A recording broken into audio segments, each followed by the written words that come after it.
Hey, and welcome back to Workshop Wednesday. I'm Chelsea Busseymeyer. Thanks for joining me today on my channel in my workshop for this episode. And today we're going to be looking at this sweater vest. So this is a sweater vest that I'm actually altering for a client. And so I wanted to share a few tips for how these garments are put together and how we can best work with them when we're doing adjustments or using this kind of fabric. So let's take a look over at my table.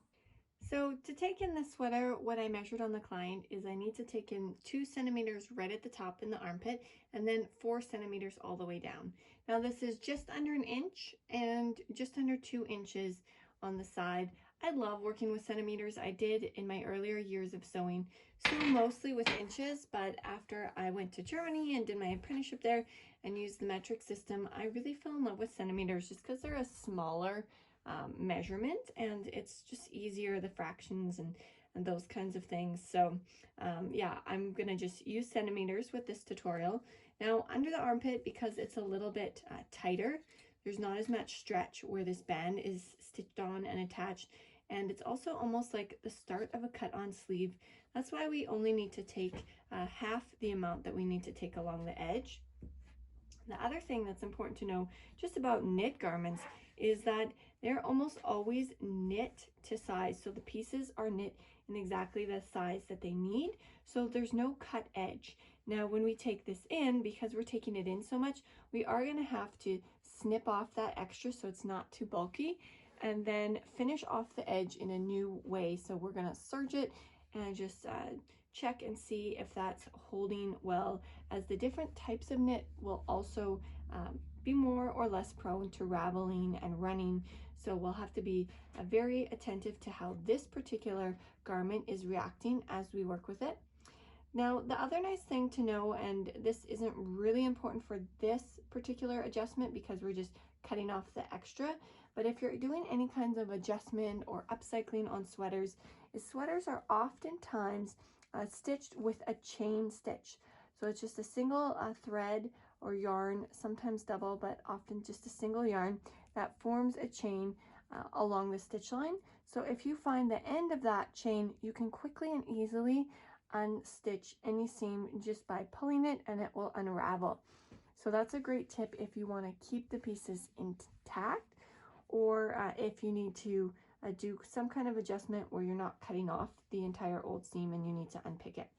It makes it much easier. Now, first things first, I'm going to just smooth this out and mark where I need to do the adjustment.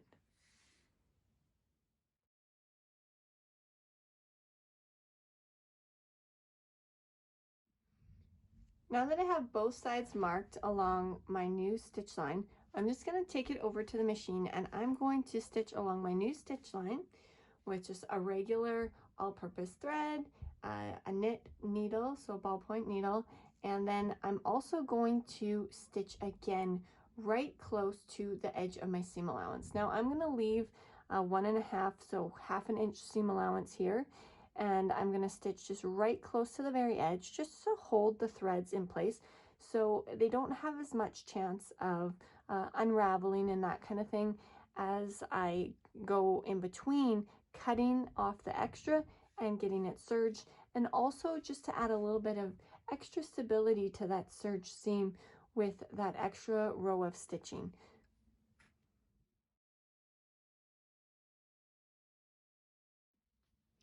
Now that I have my 2 new rows of stitching on both sides, I'm just going to take my scissors and trim off this extra material. So I'm going to cut really close to this outer stitch line, row of stitching, all the way through. And after I have this off, I'm just going to play with this leftover bit. So these little bits that you cut off, if you're removing anything, can tell you a lot about the type of knit, even if you're not familiar with the different types based on looking at the textile. You can just play around with it and see, does it seem like it ravels lightly? Which way do I stretch it when it starts to unravel or run? And this actually looks pretty secure except for when it does get overstretched. So when it does get overstretched, then the loops definitely start to come out. So I would say that I'm pretty safe here with my extra row of stitching just to give it that extra stability. So I'm definitely going to serge over the edge to clean it up a little bit more. If you don't have a serger, you could do a zigzag stitch over the edge, or if you do feel like it's just fraying a little bit too much, you could also put like a bias tape or a little bit of a binding on this edge. It's definitely going to add a little bit of thickness if you need to do that. So use a thinner material and something that's going to blend nice. Here, since it's white, you can even see the dark lines of the trim kind of showing through, so you'll want to kind of match up with the cream or a color that's going to blend in. So I'm just going to trim off this side as well, and then take it on over to the serger and finish off the edge with just a regular 3-thread overlock stitch, just to give it that little bit of extra stability and security, since we did need to just cut off that woven end.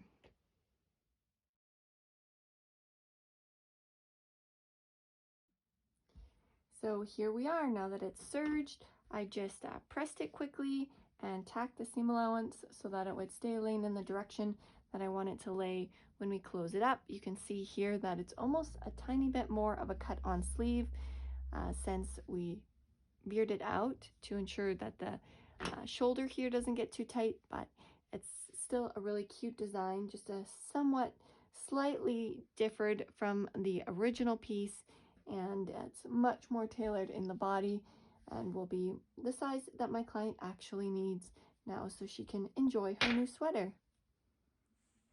Well, that brings us to the end of this week's episode of Workshop Wednesday. You got to see a little sneak peek into my week and what I'm up to in my workshop, learn a thing or two about knits and just how you can work with them. I hope you enjoyed this episode.